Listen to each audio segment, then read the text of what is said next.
Today we are going to do one of my favorite poetry activities. I hope you enjoy it. Like I said before, I don't really like poetry that much, so this one I really do enjoy, so I hope you do too. And I wish I could be there in person, and I'm really sorry I can't, but hopefully you get creative and have fun with this one. This is blackout poetry. A lot of people don't know about this or have never seen it before, but for those you artists and you creative folks in here, I hope this is good for you. Blackout poetry is when you take a text, like a piece of text, a page of text, and you make your own poem based on the words that are there.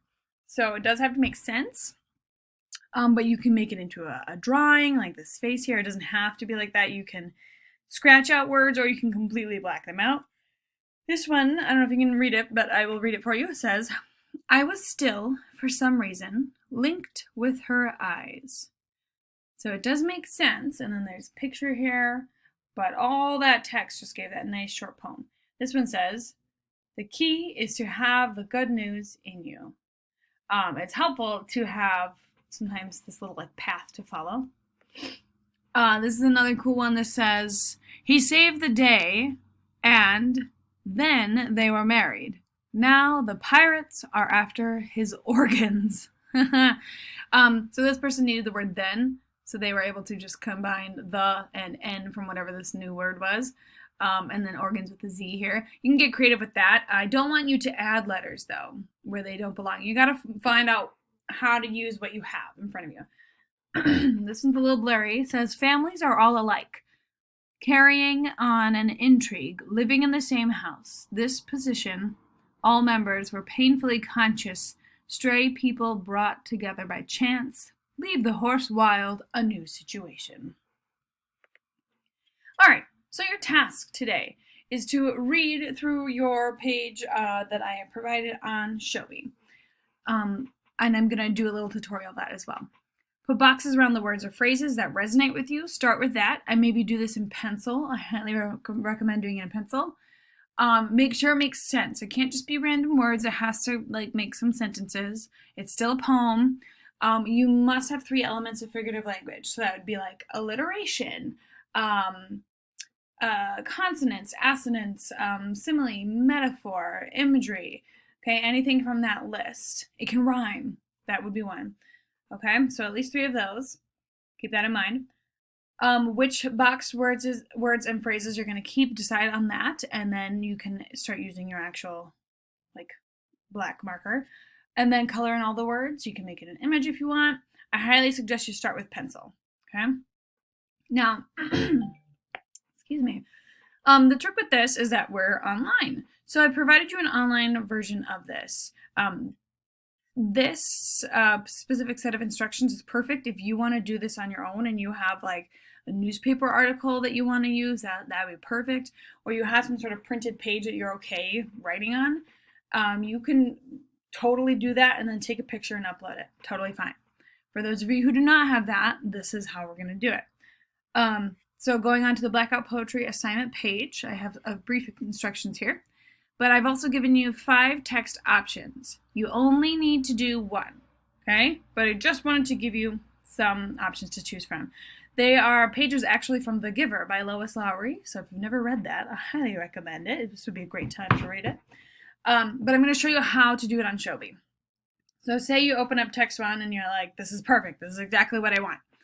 I recommend going into pencil, clicking black, and clicking like a small weight of line, and then zooming in, and let's see, climbing the steps to the stage with his parents, his father by his side that year instead of with one of the nurturers, since it was the year he would be given a new child of his own. Okay, let's see. I like the word nurturers. That's resonating with me.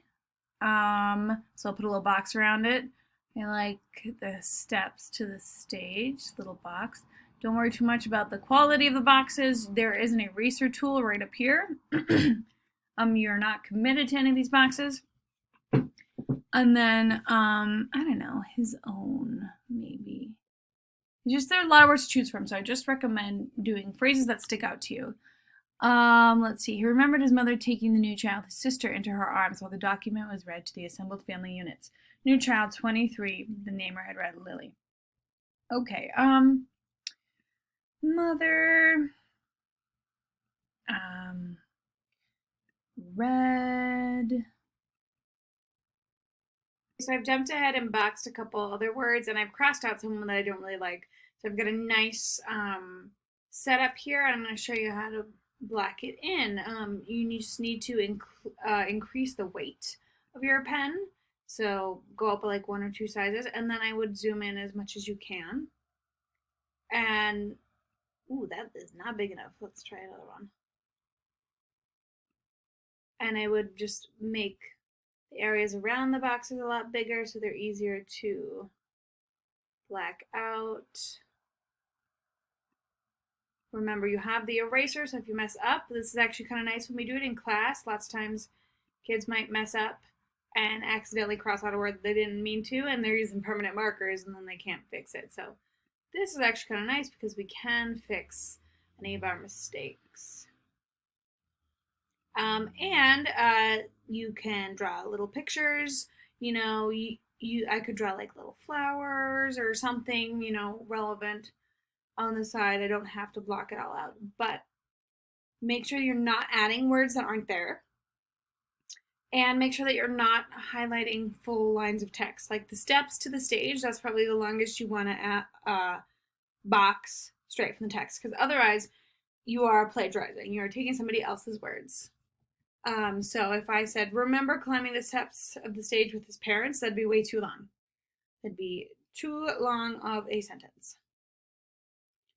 Okay, I'll do one more here, and then now I'm going to increase the weight even more to this big guy here, and kind of darken all the other areas. So if I zoom out here, it might be a little bit easier to figure out. I suggest, again, underlining and outlining the words that you do want to keep.